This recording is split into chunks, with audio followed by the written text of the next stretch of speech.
It's my first video doing something like this.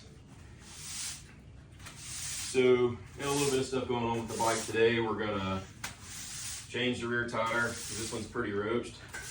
There's probably, I don't know, maybe 30 hours on it, so edges are a little rounded off. I'm not usually the type of guy that likes to reverse a tire to get the fresh spot on the other side. I just like to go ahead and change them. There's a couple other things. Got new radiators that came in, clutch lever, new shroud plastics. The bike's pretty beat up right now. It's all factory. But right now, I'm just gonna be clearing the workspace a little bit so we can get the bike worked on and not have to worry about a bunch of grit and dirt and whatever else getting all over the place, especially when changing that tire and everything. When I pull the tube out and lay it on the floor, I don't want any dirt to get on that tube. That grit and mud over time inside your wheel is what wears out that tube, and friction against the inside of the carcass of the tire as well. It's one of your main things. That's why inflation for your tube is important, not only for handling but also for tube wear. If you're going to drive around with an underinflated tube, you're going to wear it out quicker as well. It's not usually a concern to most people. Tubes are pretty tough nowadays, but it's just something to be conscious of if you're a little obsessed with things being done meticulously, if you will. But this is cleaned up. Go ahead and jump to changing the tire. I'll film the process of taking the master link off the chain and getting the whole rear axle and everything pulled out and getting that tire pulled off, and we'll set some cardboard down on the floor to minimize any scarring on the wheel or anything like that. But frankly, it's a motocross bike and there's going to be rashes, so it is what it is.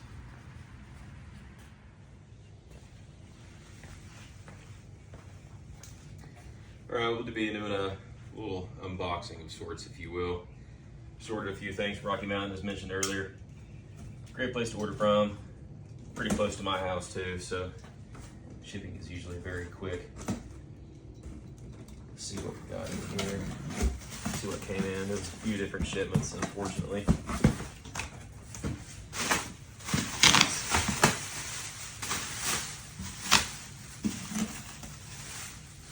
Get all this out of the way.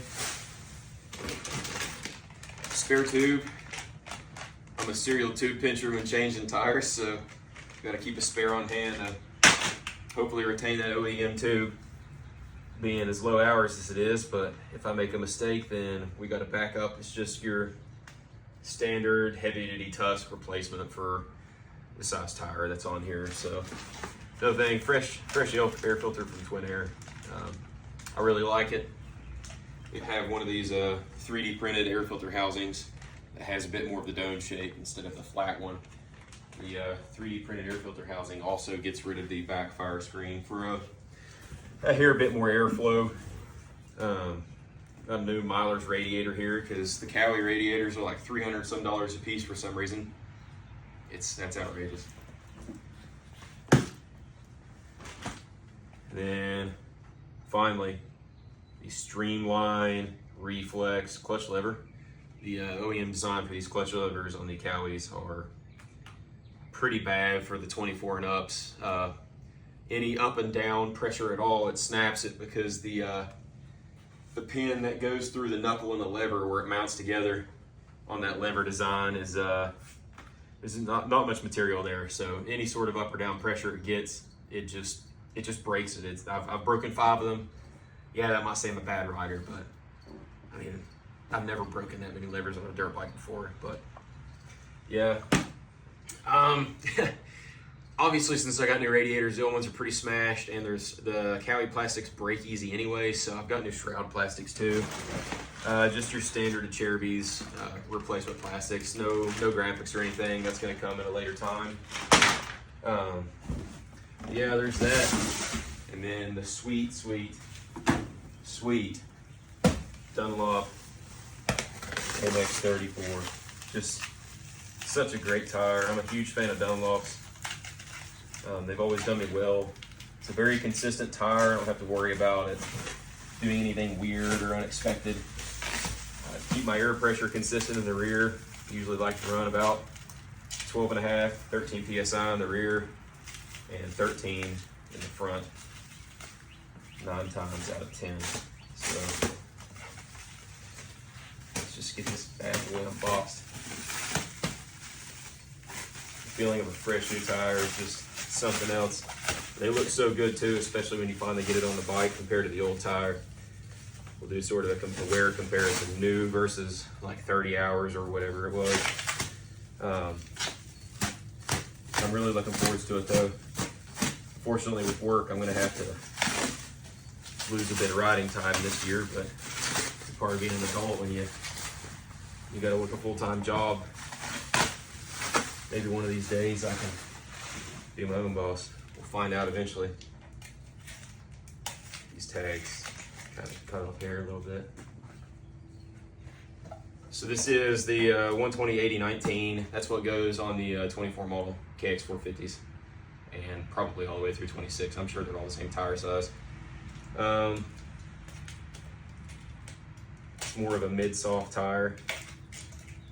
Hopefully Dunlop comes out with a new mid-hard tire in that 50 series soon.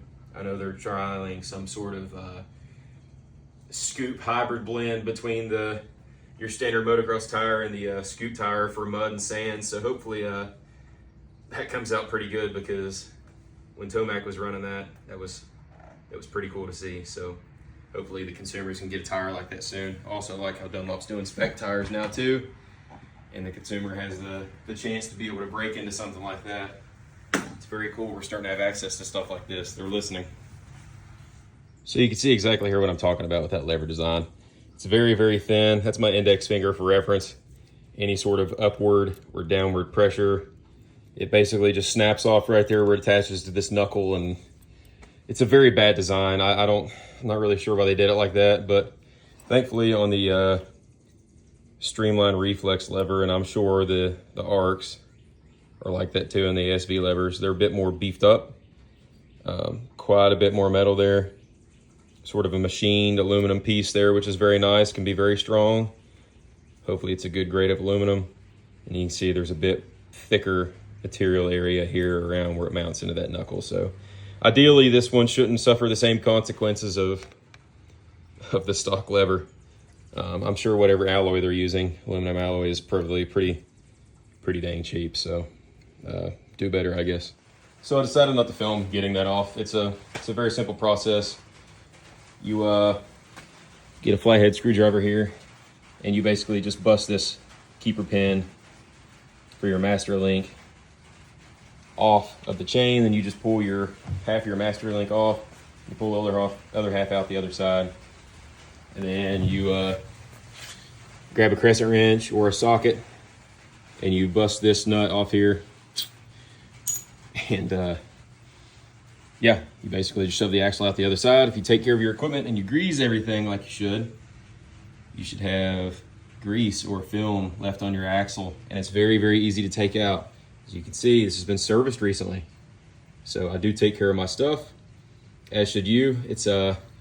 These bikes are expensive and sometimes expensive to maintain, but it is what is best for the life of them, and they will treat you well if you treat them well. So that's sort of the motto I like to go by. And all this will be cleaned, and everything will be re-greased, all contamination will be eliminated when it gets put back together, because we don't fool around with that stuff. So this bike's probably been pulled apart and had the entire suspension linkage and front and rear wheel, whatever. Everything's been pulled apart and greased probably 3 times in the life of this bike, including the head stem and everything. So, we're in tip-top shape. I like to do every 10 to 15 hours. Might seem excessive, but for me, I think it's cheap insurance, and I just like fooling with this stuff. So that's just me.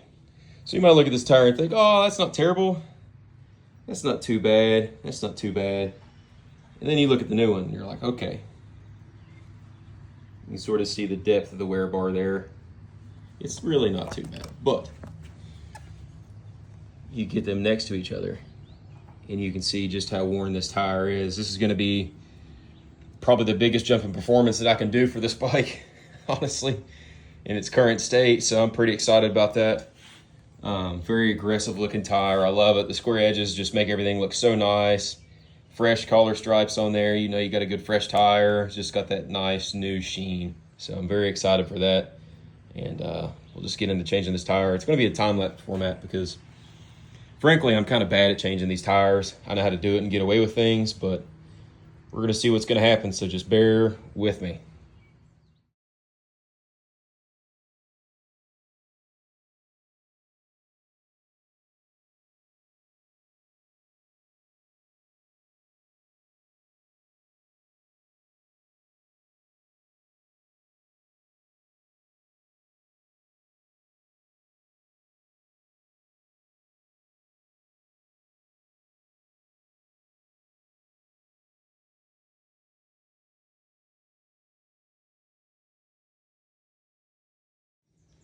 A little janky, got it done.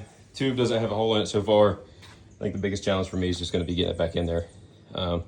This will be cleaned off. It does have a little bit of grit on it just from being in that tire and being exposed to mud and water as you do on a dirt bike. But next thing you really want to do when you do this is you want to clean the inside of your rim. So, and you're also inspecting your rim band too, because that is a very important piece. So what that does is it protects your tube from rubbing against these spokes directly and wearing a hole in them, as well as it is a good retainer for your rim lock here, which is also, you have to have one of these. If you don't know that, you have to have a rim lock for a rear tire and front, because the front, if your front wheel spins when you're trying to brake, then no brakey up front, you know, it's gonna really screw your day. But for the rear, it's for helping put power to the ground and keep that tire in its place. That's why it's called rim lock. It locks the tire to the rim, and then yeah, you basically just tighten this nut down pretty tight. Not too tight though. And then you just send it. So you can see the rim band here looks pretty good.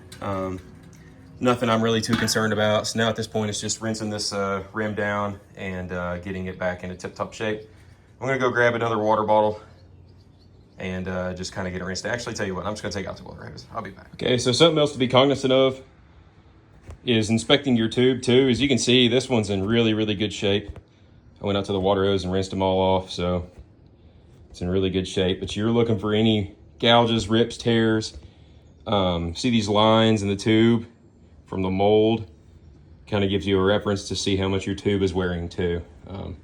They include nice Dunlop brand tubes in these Cowies from the factory, apparently, come to find out. Dunlop logo's on here somewhere, unless I washed it off. Nope. There she is, tells you what tire size it's for and everything. Now, another thing to be aware of is that right there is okay for now. Some may replace it, some may not. My personal opinion,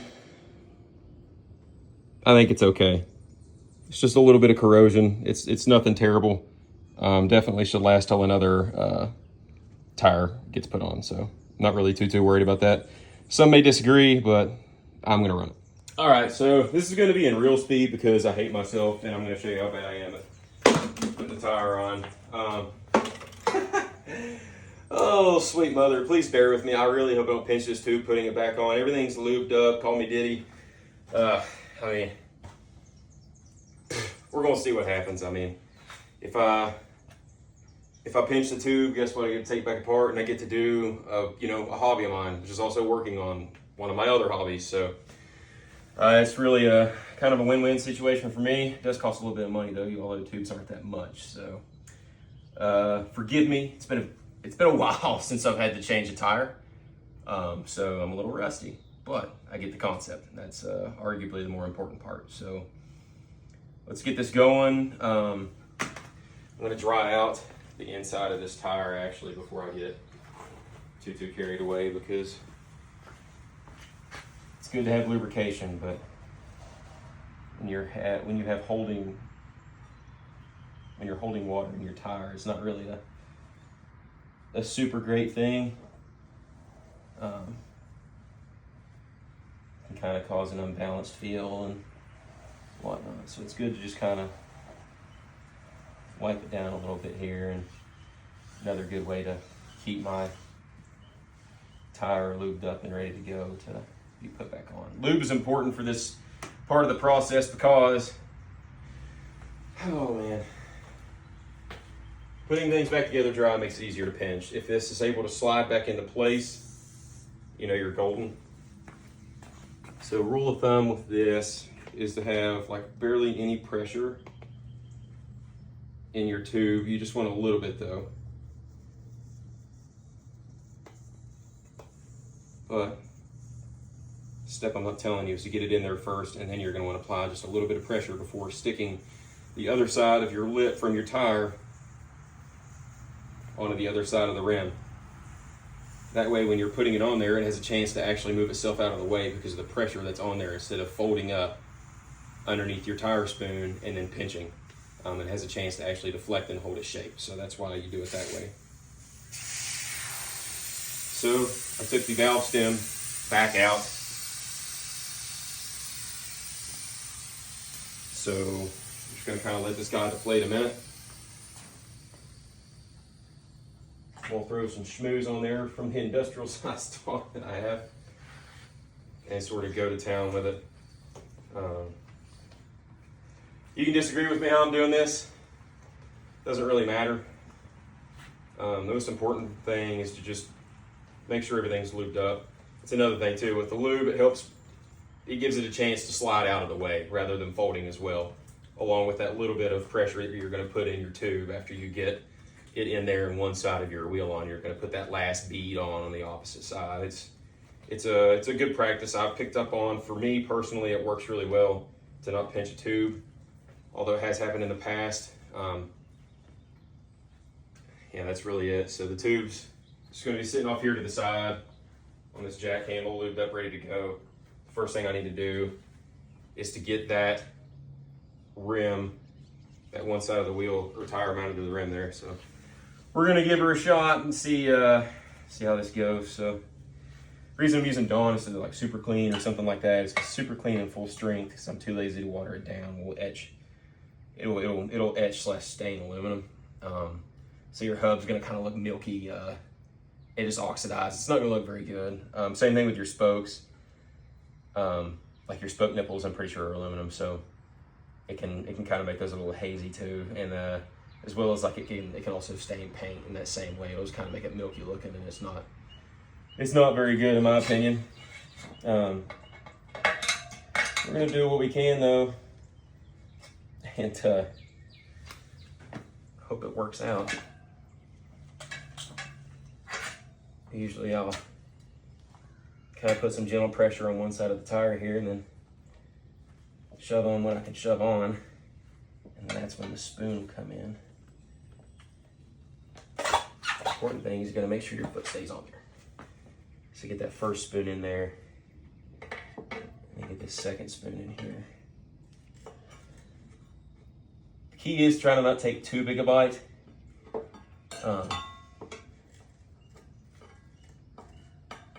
But you gotta do what you gotta do. I'm gonna get the big spoon out because I don't feel like busting my knuckles on the sprocket. Why I decided to do it on this side first, I have no idea, but here I am with the choices that I've made. So, another thing you want to be careful is not to put both sides of your wheel on at the same time like I'm just getting ready to do. So, we're gonna kind of pull. Ow, frick me. That only hurt like a lot. It just pulled back out like that. So, now that we got a little bit of pressure on there, we can move on though. And basically, what I like to do is use the blue spoon, the small blue spoon here, as a keeper spoon to basically keep that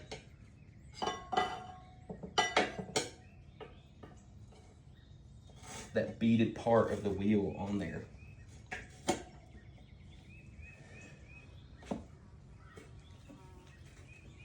I like this big spoon too because of the shape of it. It's purposefully built like that though. And really, it is sort of a kind of a major pain to get the first piece of your bead onto the rim there. A lot of tension, a lot of pressure. You're kind of just going to have to roll with it and Try not to smash the mortal crap out of your fingers. That's really easy to do, but this big spoon, it works wonders.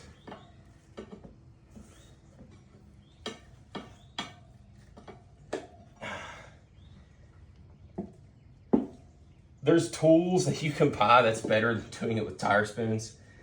If you can afford them, I recommend them. Because it's sort of a pain with tire spoon. Like, I need to invest in a rack that I can set this tire on and not work on the floor with it. Plus, that protects your rim, everything, which is the whole point of the cardboard, but it's not the point. There's better tools for the job out there, and it's a safety factor right there, is using the right tool for the job. Not that these aren't. There's just different and better ways that you can do it nowadays, and I recommend going that route if you can afford it. Don't be afraid of pops and loud noises and this, that, and the other. It's all part of the process. It's going to happen. Honestly, don't even do that anymore. I don't know why I'm using it. So this should be the last piece of the pie here. This last little bit. I got tongue all over my hands. There we go, it slipped.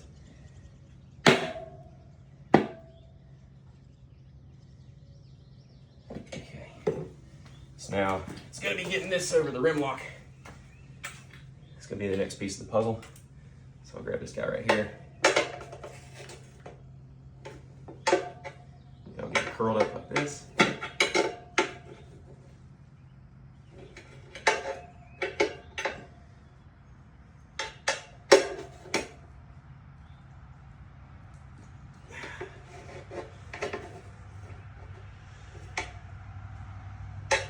Let's see if we can get this up in here.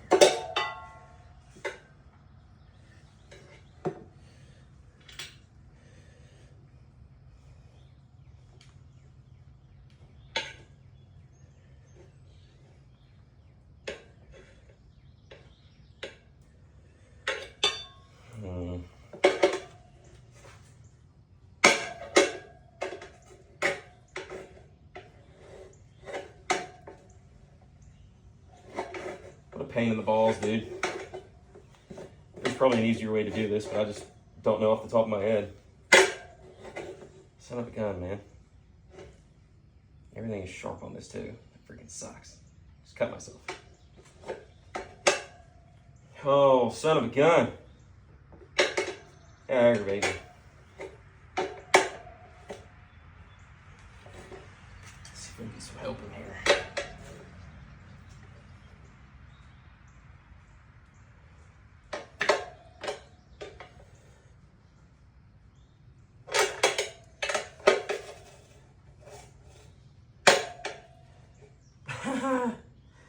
Oh, I probably should have taken that out, shouldn't I? You know what? Let's just do that right now.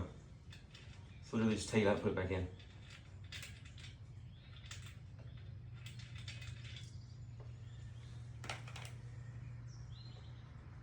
Just move that rim bait out of the way real quick.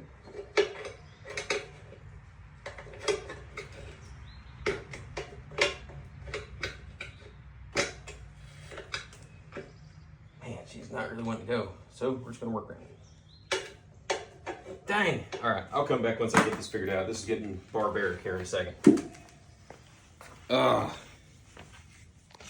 after some rage and frustration later, it's on and the tube's holding air. I just cleaned it off to get all the soap out of there, or off the rim and tire. And it's looking good. Man, it looks good with that rear tire back on there now, the Freshie. So this is sort of the aftermath of rage and frustration. Chuck that out there and put it in the trash later. I'll pick up all my crap here. Now I'm going to get to cleaning the rear axle and swing arm of all the grease and contamination, and going to be re-greasing everything with Lucas Red and Tacky. I know some don't like to use red grease on their bikes, like to use more of like a blue, nice marine grease, but me personally, I've never had problems with Red and Tacky, so it is what it is, and that's what I'm going to use. So here, we'll jump to it being back on the bike.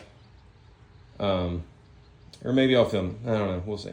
All right, I decided to film it. So basically, I'm going to get a few supplies out here. So first up, good old-fashioned paper towels.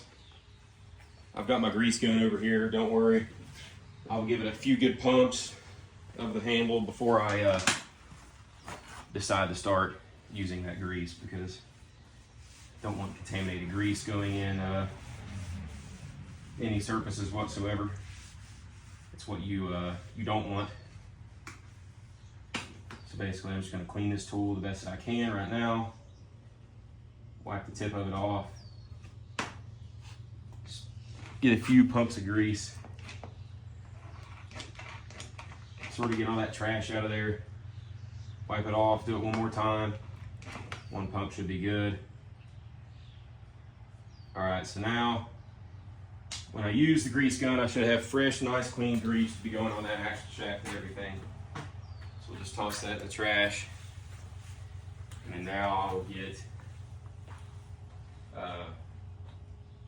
I like to have brake clean, but carbon intake cleaner is going to work. Any sort of acetone, like grease breaking down, whatever you want to call it.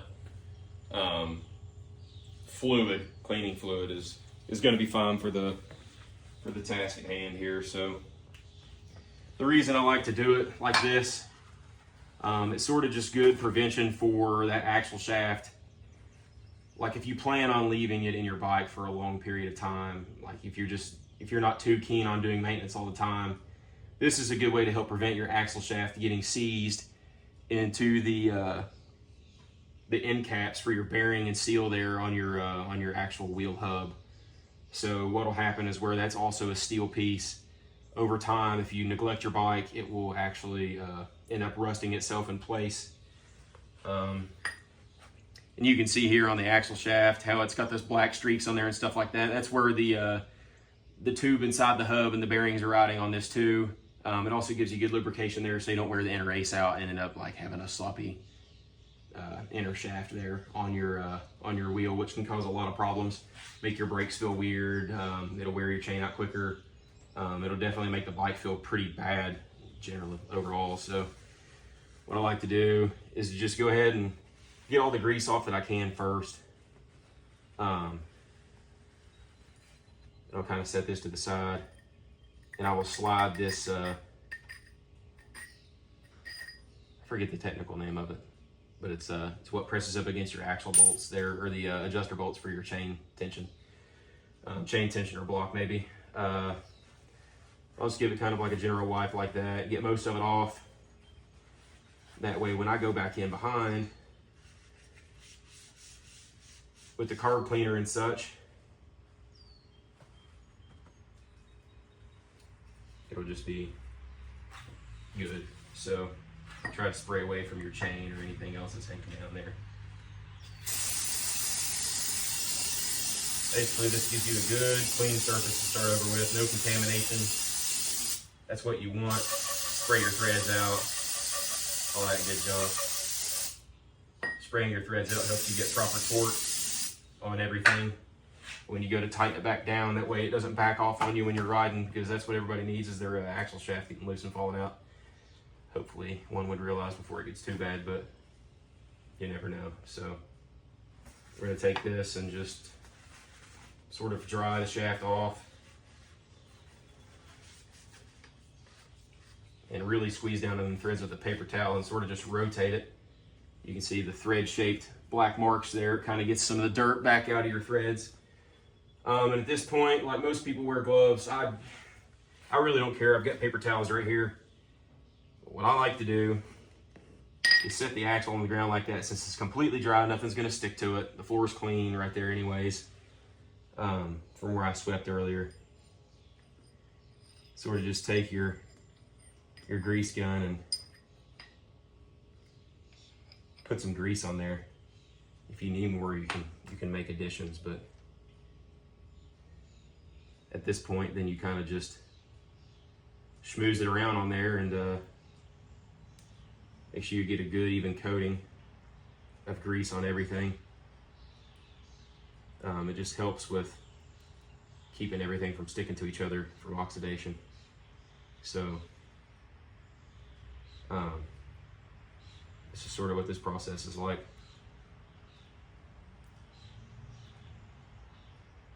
Like any excess grease, I'll kind of wipe or clean off. You really don't need like a ton. The best thing you want is just good even coverage. So now I'll set that like that. I'll just get a paper towel and sort of just get it off my hands.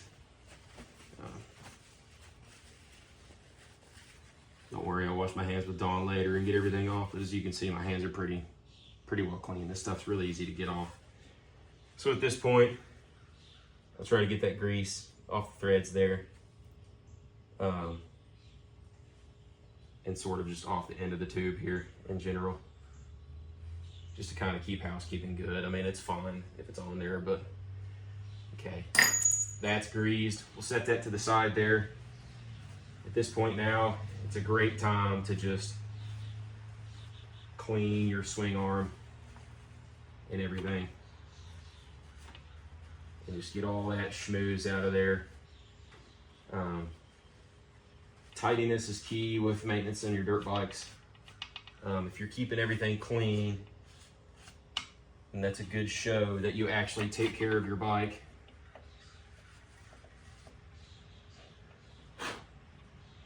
And going the extra mile and spraying everything off in like a brake cleaner or carb cleaner is a good idea too. It helps just keep everything nice.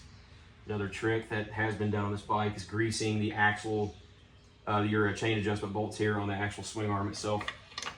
That keeps them from seizing and having to drill and put a nut cert in like they sell so many kits of on Rocky Mountain. So kind of just a general spray down, nothing too crazy. I mean, you want to get it, but it's not like super critical. Now inside this tube here where your brake caliper is mounted to the swing arm, where your actual shaft or actual bolt goes through that little tube, you're going to want to make sure that's clean on the inside of it too, because that is a surface that is touching that axle. Thankfully it's aluminum. It's not really gonna, I mean, it can stick to it, but it's not. It take a lot of oxidation and a lot of neglect for it to stick right there, in other words. So what I like to do is just make sure it's clean. And a tidy bike is a happy bike, as I like to say. So just going back through and really taking care of everything is key. Also makes things safe when you do it like this too.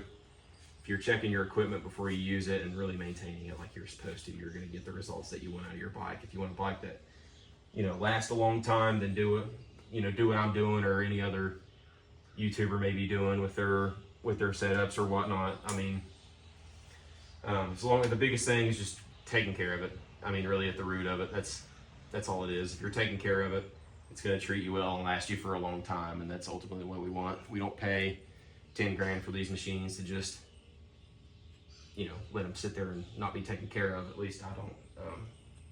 Facebook Marketplace would tell you otherwise. People have brand new bikes and they look like crap. So,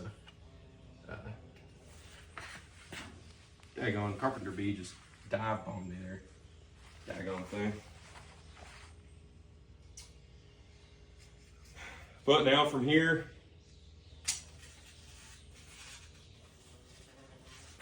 it's really just getting that wheel and hub and everything, and getting that mounted back on the bike. So I've got 13 PSI in this rear, so it should be good. It's a little stiff carcass. I may go down to like 12 and a half just for the first ride before it breaks in, because it's really stiff. Once this tire breaks in, you can use more of like a consistent air pressure, but you just got to find what works for you. Air pressure affects your contact patch on the dirt, which is why it's important when riding. It can make or break you on traction. So it's just one of those extra things to kind of be mindful of when you're doing bike setup, is that tire pressure does matter regardless of what Jim Bob might say down the street. It 100% matters for handling. If you don't believe me, go put 10 PSI in, go ride your track, and then put 13 PSI, 14 PSI in, or maybe you can go up to the extreme, go to 15, and just, you'll see what difference it makes. It matters. So I jumped the gun here a little bit.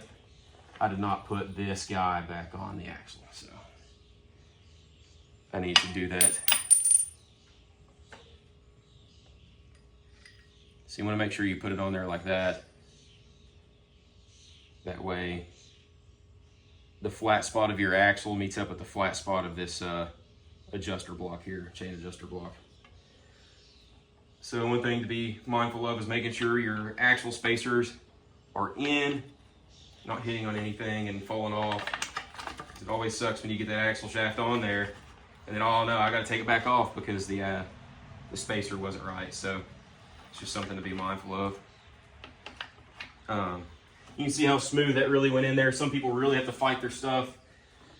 You shouldn't have to fight to get your axle shaft in. Might require some additional cleaning or even some wire wheeling to get some crud off your axle shaft if that's what you're having to deal with. So just be mindful of that too. But it's good to make sure you always put stuff on the way it came off, in my opinion, because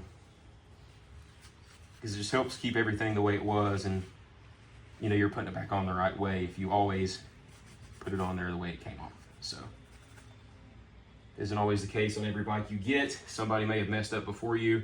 It's always good to double check things, but for me, I feel confident in my abilities as a amateur DIY or mechanic to do this stuff. I know this is sort of like a long format, whatever video, but I hope it helps somebody. I mean, just the general maintenance talk and just having a moto video to watch, I'm sure some people will appreciate that. So I know a lot of people don't like using the crescent wrench.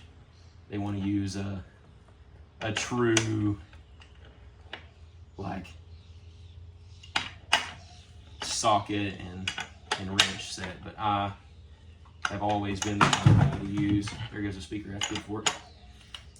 I've always been the type of guy to use this type of setup, so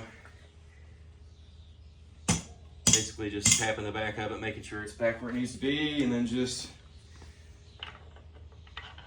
kind of having a light tightness on it. And we'll come back. A good thing to do, good practice, you take your wheel off, you put it back on. It's always just checking your chain slack and everything. That matters for how your bike performs in your manual of your dirt bike. If it gives you a chain slack adjustment that is different than your typical 3-finger spacing adjustment, then you should probably go with that. And on some bikes, it may look like it's loose, but how your swing radius of your swing arm works and different things, it may make your chain bind up in the middle and towards the top of where your swing arm is going to come up to your fender. So it's always good to follow that spec, because if that starts binding up, it's going to make your rear suspension unpredictable. It's going to make it not feel so great if your chain's improperly tightened. So something to be aware of there too. Like I say, in your manual, if you've got an older bike, I'm sure somebody's got the spec on Google, or maybe a manual's on Manual Lib or something like that. It's just a good thing to check that. So I'll come over here now and basically just slide this guy back on here, rotate it a little bit, and then get it to meet right there. I'll grab my master link here. Be very careful to make sure, if you have an O-ring or X-ring chain, that you put your rings back on there and you make sure everything is clean. That's very important for these chains. You keep contamination out of the inside of the chain, otherwise, I mean, it's pointless at that point. If you get contamination in there, it's going to wear faster than it would an X-race chain, in my opinion. Everybody's got opinions.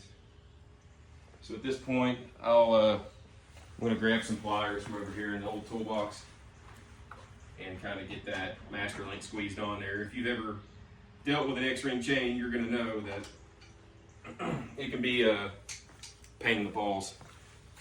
So they're a little bit tighter because of that O-ring in there. It doesn't like to be in its hole like it's supposed to. So really, you just kind of like to use channel locks and get a good flat bite using the adjustment of the teeth.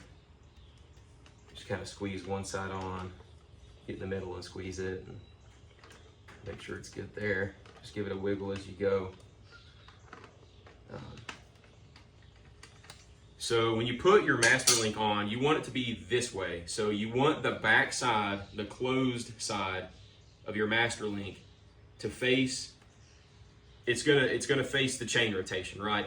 So if you have your master link on top up here like me, you're gonna want it to look like this as it goes on, with the open side to the right and the closed side to the left, following that chain rotation. Because if your chain catches anything when you're riding, and you have it facing this way with the open side with chain rotation, it can actually pull it off there, and then you end up losing your chain and ruining your cases or wadding yourself up on a jump face, and you know, maybe you come up short. It's just a safety thing. Everybody should be very, very careful about that. Let's see, I had a screwdriver here somewhere. Let's find that guy. There it is. So I like to put them all back on with a screwdriver. Just be careful not to stab yourself in the hand. It's very easy to do. So that's on there. And it's good to kind of give a good push with it too. Make sure it's really seated in there, and you can see it'll close down into it some. So I can tell that this one's on there good, so I'm not really worried about it. Like I think the measurement's like 2.5 inches, which is a little bit more than, well, the camera died, whatever. Anyway. Got the new radiator on there, got the new shroud plastic on this side. I'm still waiting for the radiator on this side so I can put that on and everything, but otherwise it's filled back up. Finally got the brace on. Gonna be doing the same thing to the other side, but I think she's looking pretty good now, especially with that nice rear tire, looking all sexy. So yeah, this is what we got right now. That clutch lever was a little bit of a pain to get in because just getting that boot, the inner boot there for that seal on the master cylinder, was a really big pain to get on that the new rod system that comes with it, because it's more of like a ball socket that goes into this new end right here for the clutch lever. But the lever feels great and smooth, a little smoother than factory, so that's cool. All good, man.